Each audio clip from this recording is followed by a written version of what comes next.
Do you know why they left Mexico? Just for a better life, to make things better. They both lived back then everything was, they were pretty poor and just little huts made out of paper and cardboard and, whatnot. And so, yeah, my mom's 8 brothers and her came over, and it was just my dad at that time and one sister. So, yeah, just for better life. Yeah. Obviously, to make a better life for themselves. Yes, that's what it was all about. And boy, did they make their lives for themselves. With all these children, they kind of sort of, but it was good. But it was very difficult for them at the time of the Depression. I think a lot of people from that area in Jalisco, which where my grandfather was born, were migrating here. And I think because of the colleges, there was more work here in this area.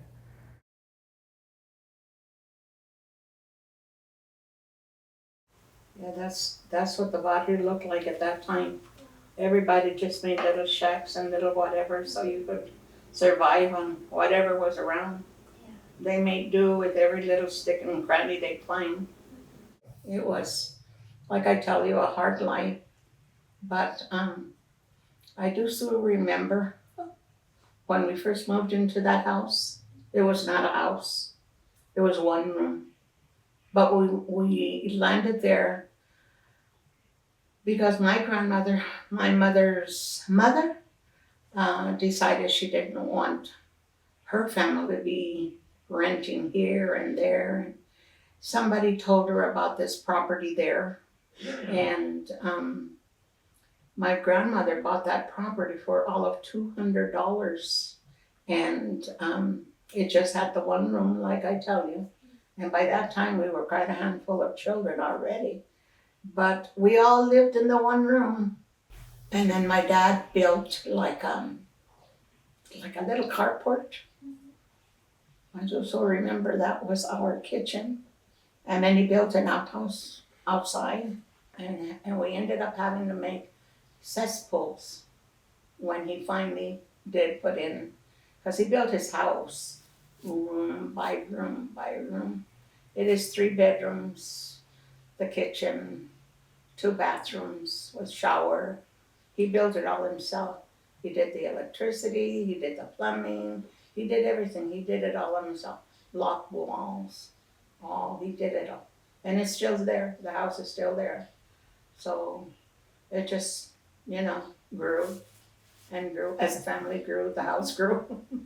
I never thought that there was any white people. I always thought they were normal. I didn't think they were crazy. And then I realized later that they're just as crazy as we are.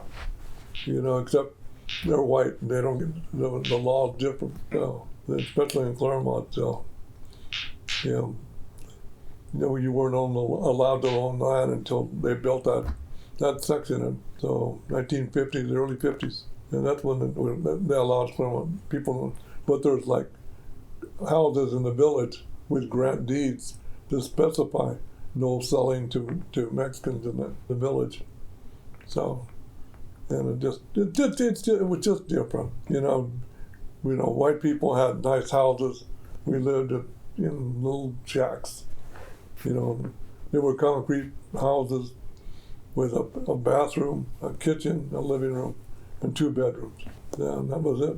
I mean, it was open fields, nothing but where those apartments are over here, east of the barrio. There was nothing but like a swamp, trees, nothing there. Nothing.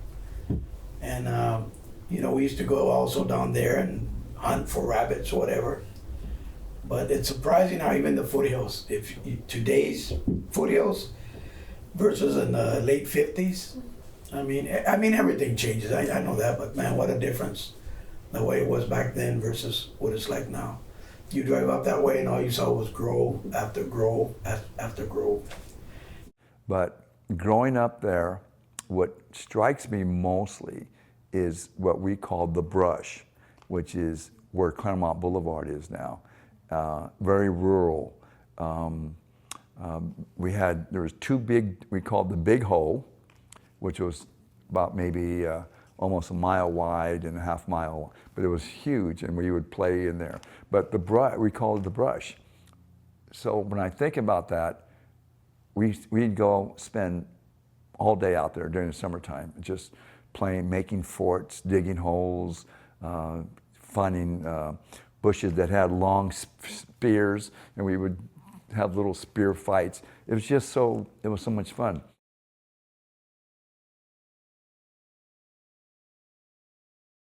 In the meantime, while we were there in Claremont, we all had a hard time. Everybody in the barrio had a hard time with their lives, but as a child, you don't realize that they're having a hard time. You just live the day, you know? And it was a happy one, very happy one. Everybody there in the barrio was one big happy family, believe me. You'd go from house to house and, oh, another one? Would you like to eat? Are you hungry? That was the reaction of whatever house you walked in. And my dad would say, the enchanted barrio, you know, you guys love that enchanted barrio. It was our home, you know, and when we moved, like I say, we used to walk from over there. It was like how many miles to walk from? From Holt, pretty much from Holt all the way up here. To 3 miles, something like that. Yeah. But we would walk it. Walk. Just to be up here. Yeah. And it was a very nice little barrio that we lived in, you know, like I say, we had the church, we had the little stores, you know, and as growing up, you know, of course, Marilyn Noble, you know, she started organizing these parties for us, and like he says, tutoring after school and that, you know, so from little we kept growing up, and then, you know, everybody went their own way, you know, but it was a very nice growing up here in the barrio, you know. It was very quiet. We didn't. It was almost like a painting place, a community. That everybody on knew its own. everybody. Everybody knew everybody. A lot of them were family, but it was very, I don't want to say private, but it was just within that community that we all just kind of knew each other, did our thing. Whatever happened in Upland or whatever, you know, it's another world to us. Yeah, well, we loved our barrio, you know, like I said, it was very safe. It was very safe, you know, and when we moved, you know, we moved more into Montclair. We used to be Claremont, and then all of a sudden they changed the zoning to Montclair. But we used to be Claremont, you know, and the other side was Claremont, and then one part was Upland, you know, but we were like the last street in Montclair. You know, so of course we had to go to Montclair High School and that, you know, and we had a lot of good memories, you know, and when we moved from our barrio, we moved more into Montclair, and both Bobby and I didn't like it, you know, because, you know, we were raised here, you know. Because Claremont did not want any Hispanic, and they did not want any black people in their school districts at all. At all. They didn't want any. That's why they sent us wherever. But going to school, a few years back, I had my high school reunion, and it was held here in Claremont, and somebody would say to me, "Hey, Keto, we were just talking about you," and they'd said, "Didn't you go to Oakmont?" I said, "You know, I did." "Well, you went to Vista." I said, "I did go to Vista for a little bit." "But you went to Condit." "What about, but you're a Sycamore?" And I said, "Yeah." And I started chuckling and going, you know, I was being bused and didn't even know it. They were real nice, but my biggest thing was when Sister Benedict caught me in the hallway. I mean, I was just walking to the office, and she caught me and kind of threw me into the boys' restroom, because I was wearing, back then you wore flat tops. And she told me to get that hair down in the front of my forehead. And she threw me in there, and I was in there crying with hot water, trying to bring my hair down. They used to call us greasers, beaners, taco benders, you know. And these are people that I went to elementary school with. We went to Sycamore Elementary School, we all went. And that's when we ended up in the house behind the school for a couple of weeks before we were let into the main school. Yeah, but no, I wasn't really welcome. So the only kid that would play with me was he had a heart condition, and he couldn't play, so he would play with me. So. But it was just strange. They weren't friendly.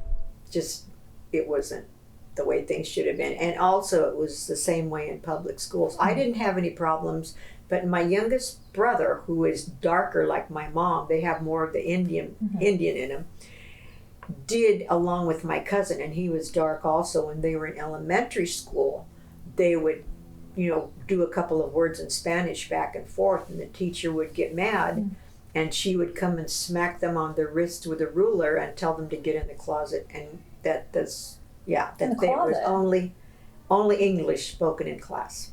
I think most of the Mexicans in school that were in my class were okay with feeling all right because I know one of the girls became cheerleader, song and everything, and you have to be pretty popular at that time. The other one, not so much. We blended in, but we blended in because we made ourselves blend in, and everybody else was fine with it. What language did you speak in at your house growing up? Always English. Yeah. And that was instilled in us by my parents. They wanted us to be able to assimilate. Yeah. And they said, we want to hear nothing but English here because we want you to be able to speak English.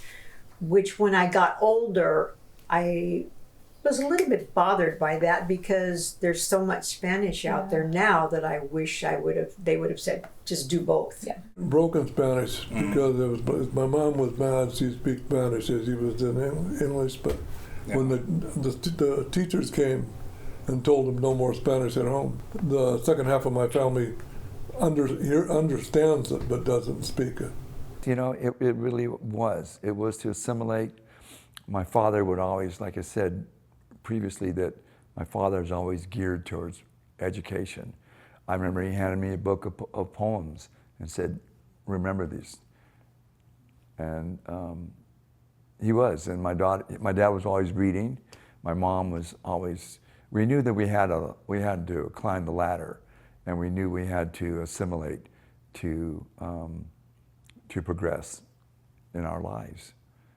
We had 9 kids. Graduation cost, you get a yearbook, you rent stuff, you go someplace, you have like a cap and gowns, and you rent everything. And he goes, my family didn't have money, and it didn't make any sense. Why, if I was going to, back then, the only place I was going to work was a packing house. Why take the time to graduate? I really enjoyed school, but came a time that I needed to help my mother, and I stayed home. When I stayed home, I worked. I tell you, I started working at the packing house. First doing housework, then going to the packing house. After I started having my children, and I could not leave them here, there, and everywhere. It was just not in my heart to leave them with babysitters. I did start working again, housework, so I could keep them with me. Take them with me, pick them up from school. It's difficult when you are a mother and you don't want to leave your children with anybody, Yeah. So that's what it was all about for me then. We had 7 siblings, and both my parents worked very hard to, help out with a family. My dad held down 2 jobs for better than 30 years. He worked at Kaiser Steel for 40 years. I think it was 35 years. Yeah, and then he also used to deliver the LA Times here in Claremont. And I helped him a lot with that, but he did those 2 jobs for a good part of his He did smudging too. Smudging too, when the lemon grows, when he used to get at that freezing temperature. They used to go out there and light those big old torch incinerators, or what do you call them, to warm the groves up, and things like that. And my mom did 40 years at the packing house here in Claremont, so they both worked a lot. Very hard. And support 7 kids at the same time. We worked the fields. Our parents were just like, guys, you get a job at the city. That was a big time. That was, you made it. You don't have to work that hard. You don't have to work in the fields. That's the way the people saw the packing house. Is you got to work inside the packing house. You weren't in the fields. That was better. But they still treated you like dirt. And then my mom and her accident at the packing house, like I say, she was a sample grader and there was a conveyor belt, and I guess sometimes they got stuck or something. And my mom, she knew how to do it, but I guess that time she would wear rubber gloves, and it got her glove and she was trying to pull it, but the conveyor belt took her hand and it smashed her thumb. And I started crying. I says, please, I need the job more so now than ever. Do not fire me, please. Do I not do my work? He says, that's it. You're such a damn good worker. I have to think twice. But they can close me down because of you. I said, why? I didn't understand the fact that I was a minor working.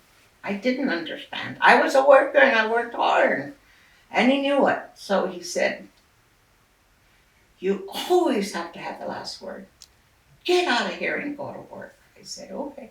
Because he felt sorry that now I'm married and he knows I need the job, I need the money.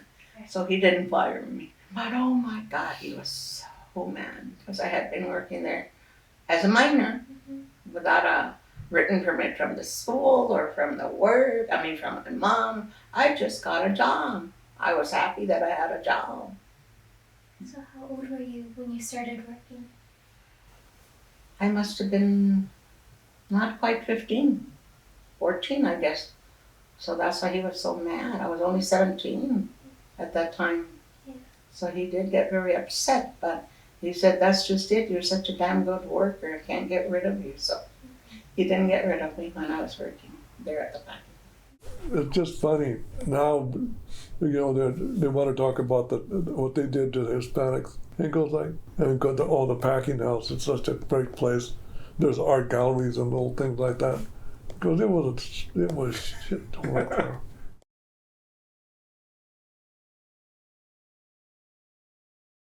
Years ago, there was called a bracero program, which they would bring a lot of the Mexican people from south of the border, and they had camps that were around here. And my uncle would recruit people to go pick lemons, oranges, or whatever the citrus that was available. He would take us up to Fresno one time, and we stayed in little camps, actually. And we would pick grapes in the hot sun and lived in these little wood shacks for weeks at a time. And that was our summer. We would go do that for a month and come back, but we were supposed to put money in our pockets for school clothes. So it was very rough. It was fun, but it was very tough backbreaking. It's good memories, but it's bad memories. So I always said, no one can tell me what hard work is. My poor mother had 2 dresses, one to wear and one to wash. That's the way it was. With so many children, she never had any for herself, And so it was hard for her and for all of us to see. Oh, well, yes. I remember all those things, and it's kind of heartbreaking. But it's okay. Do you know if they experience any discrimination? Yes, a lot of discrimination. I think I mentioned to you before, my mom telling me that at the colleges they couldn't go swimming until I think it was the end of the month when they changed the water. Then the Mexican children were allowed to go swimming there. But yeah, they suffered a lot of prejudice. Matter of fact, my father was a professional wrestler when he was 19 years old. I'll show you that picture later. I have it at home. And his name was Raymond, R-A-M-O-N, Ramon. And they changed it to Jose because it wasn't Mexican enough. Ramon wasn't. So, that alone right there tells you how he was used. But they did suffer a lot of stuff. My dad's first job was in Mario Cerna's little market in Claremont, and they opened that market because the markets that they had to go to in downtown Claremont, sometimes they just didn't feel that comfortable going to them. Just coming into the downtown area was difficult. I remember my mom talking about, walking to the store before she had us, and they lived here. Mm-hmm. She said she would walk down First Street, which, took them straight across into the town. And she said, people would look at her a little differently, but she had just made up her mind. It was, she had to do what she had to do to pick up things for her mom. So she would just get the items and then get right back home. I even caught a little bit of that when I was in the service. Oh, you did? The tensions of being Hispanic. I remember me and my friend, he was from Indio. We both went in together. And we were talking in Spanish. And the drill sergeant came up to us and grabbed us, and he told us, "I don't want to hear you two speaking like that anymore in here." And da da da da da. And I'm sitting there saying, "Dang, we're in the military, and they're still telling us we can't talk our native tongue." And when I got drafted, I was 19 and 3 months. You couldn't even vote till you were 21. But they've had protests here, and they were all college kids, and they didn't want to be drafted, or some of them went to Canada. So, but they protested and made a big deal out of it. Hispanics went because you got called, and Hispanics don't run. But Mexicans take pride in fighting for the country. Mm-hmm. They took, in World War II and World War I. I think there was, if I remember right, there was Mexicans that fought in the Civil War, but it's a totally different attitude towards being patriotic and doing what you're saying. And even after, we get information from, they would ask, leave pamphlets around, say, why are you fighting for the United States against the Viet Cong when you don't even have equal rights there? Why are you fighting for democracy when you don't have it? And it's totally different. I still have a lot of bitterness. Mm-hmm. I have PTSD.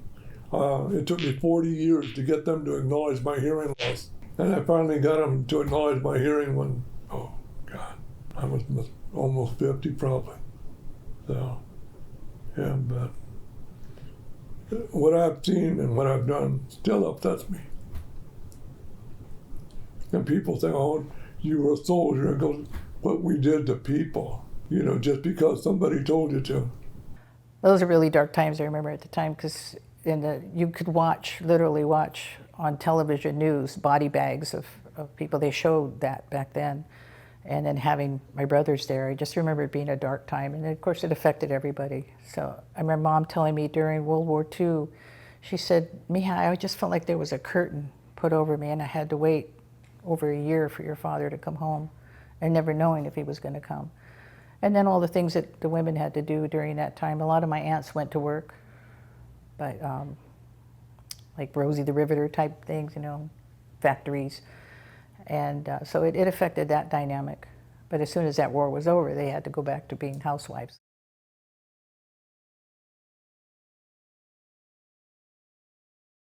Like I say, we made it fun, Everybody would get out of work, take your showers, and we'd put something on the stove, and we'd get together and we would go to San Dimas, what is called now Raging Waters. They didn't have any of that. They just had what they used to call a beach area. And we would gather our kids and we would go down there and have the kids play in the water. And we would all put whatever we cooked that day on the table, made it like a picnic, a little of yours and a little of mine, and it made it like a little buffet. And we all had a wonderful time. The guys would relax, with the kids in the water and have a good time. That was our swimming pools. And then we'd come home tired and go off to work the next day. During the summer, it was fun. So, simple but fun for our families. We had parties in our little tiny house and had people over, had friends there, Halloween parties, things like that. So we did have a good time there. And lots of food, wonderful food. I really learned to like Mexican food. My husband was a good cook also. And fortunately, he liked to cook. And his family made the tacos for the fiesta that the church had every year. They did that, his parents did that for 40 years. And then he took over, and his brother. And they were still the best tacos I've ever known. And they made their own salsa from scratch, roasting the chilies and everything. It was very, very good. And Rosa Torres lived next door, and she was pretty well known in the barrio. And she would make the tacos for the 4th of July at the park. So she was very nice too. In my mom and dad's days there were the years that they built a chapel, and it was most of the residents from the little barrio that got together and they did the whole thing by hand. They built it by hand. I think my mom said my dad helped a couple of times with different things, but it was just a collective thing where different people just got in there and did what they could. The Mexican men started a baseball team called the ACs. Mm-hmm. And they didn't have any uniforms, and so my mom had the idea of having fiestas or having a booth and selling tacos to make money to buy them uniforms. So that's how that started, and so my mom for years and years still did the taco booths along with my aunts until everyone started moving away or passing away. Mm-hmm. They did that for years over at OLA, and then eventually they got older. It was too hard, so usually the Gonzalez brothers took over and did that afterwards. Mrs. Galt was a nurse that used to come into the body. It was a intercultural council, I think it was. My mom was pretty active with her in that. And they would have the well baby clinics where people would bring their children to their home to have them checked out. And Marilyn Noble, she was also, I remember her as a child. She was pretty active in the barrio. She always checked. We used to think she was a social worker because she would just walk into your house and before you knew it, she was sitting down for dinner. But she was very active, bringing people together in the barrio. Aside from the workshops that we had, that Marilyn put together, mm-hmm. we also had the team posts. Yeah. And team posts were, again, it's one of those things that you had team posts here, you had, it seems like they were all over. It was like a youth center. You could go in there and they had TV, you could do homework in there if you wanted to. Play pool tables, play records, music. And I remember Ray Contreras, who used to be the director. Oh yeah, Ray, yeah. He used to set up like dances with other cities like Baldwin Park, Azusa. So we used to go down there, and it was kind of odd, I guess, because we would show up and it's at their team post, and it's almost like you walk in and you're standing in one corner, and the people from that particular team post are standing at the other because you don't know anybody. But after a while, you start talking, and the music starts playing, and it turns out to be a very nice social gathering with another community outside of your own. So those were fun memories too. They all tried to keep up the boys like out of trouble, like my brother-in-law Ben Molina, Ray Contreras, Marilyn, they did all these little things to try to keep us, in check. My father also didn't want us, he kept my brothers involved in sports. That was his thing, because back then there was a culture, what we called pachucos back then.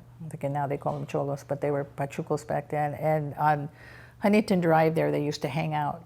And my brothers are pretty much forbidden to go down there because my father did not want them involved in any. The same thing with me. I wasn't able to be involved. So to him, that represented that culture. So we weren't really allowed to participate too much. We had a park that we were called Neighbors Park because we really didn't have a park, not like the rest of Claremont, where Memorial Park had a grassy area, baseball field, Conduit had the same thing. So we were called Neighbors Park. And so growing up, that would be elementary time.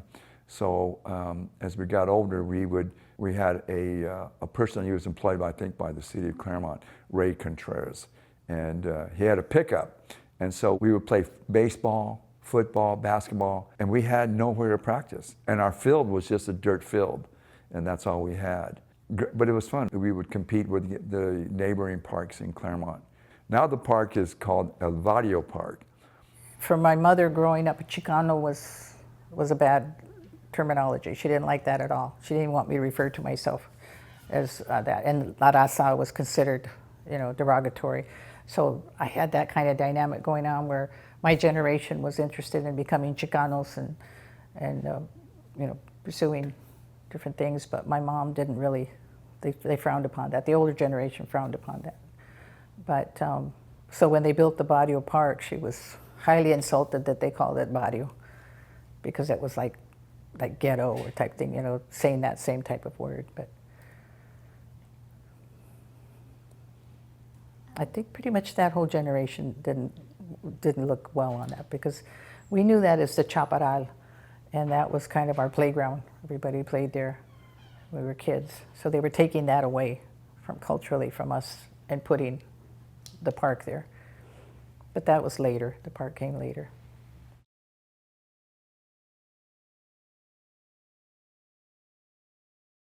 They had a procession from Sacred Heart, the church they tore down, and they walked all the way down on First Street to Berkeley, where they have Our Lady of the Assumption. I've always disagreed with the street, Claremont Boulevard, because it's always been me that, maybe I'm wrong, but why did it have to go right smack down the middle of the barrio? Why did it have to knock down the church, the pool hall, the store, basically closed? And I always questioned that. Why? Why down the middle? Why couldn't they put it around, and continue to save the barrio the way it was? They did it to wipe out the Mexican community. They got rid of the church, the pool hall.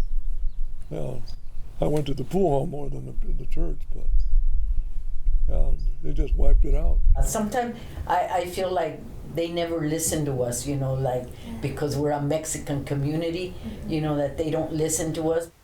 Isn't that funny that they always find that what they really don't want around is what needs to come down. Like they didn't want the water around anymore. So that's exactly where the Claremont Boulevard had to run through, so they can tear down half of it. I think what they were trying to do also, because the Claremont colleges owned a lot of that property, especially I think it was CMC at the time. And I think they wanted to use some of that property, but at the same time, I personally feel that that was just a ruse to divide everybody and have some people, which was already taking place actually. The division was some of the kids that were in the barrio went actually to some Montclair schools, other ones went to Claremont schools, so they were already kind of breaking us up already. So I think it was just their way of let's keep them in their place type of attitude, but it didn't work. That's what I said. It seems like what they want, they take, and they don't have any regards of the people that live there, right? But oh well, I guess that's what life is all about. Get out of the way here, I'm coming.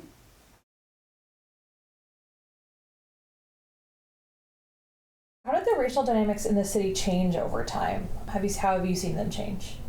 I don't think they've really changed that much. Yeah. You don't see, especially now that the colleges have opened up downtown Claremont to make it more suitable for the students, families, and everything. You look now, and how many really Mexicans do you see in downtown Claremont? Yeah.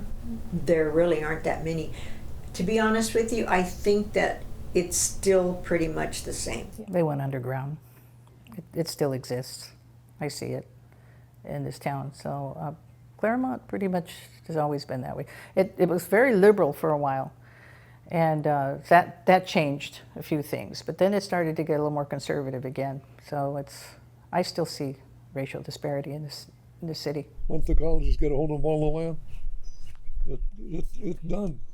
So nobody's going to know that Mexicans live there. No one's going to know. How many people know that from Indian Hill all the way, from Berkeley, where the church is, all the way to Town Avenue was Orange Grove. All baseline from Foothill north was Orange Grove, and you go out to Guasti, Cucamonga. Those were all grapes, wineries. How many people still know that? How many people actually know anything about where they live? Honestly, I felt like it was useless. Why are you spending your time and energy on trying to revive certain things. I just think within time, they're going to evaporate. And my honest feeling was that, why? Why are you fighting this? It's gonna happen. And so my thought for a long time was that.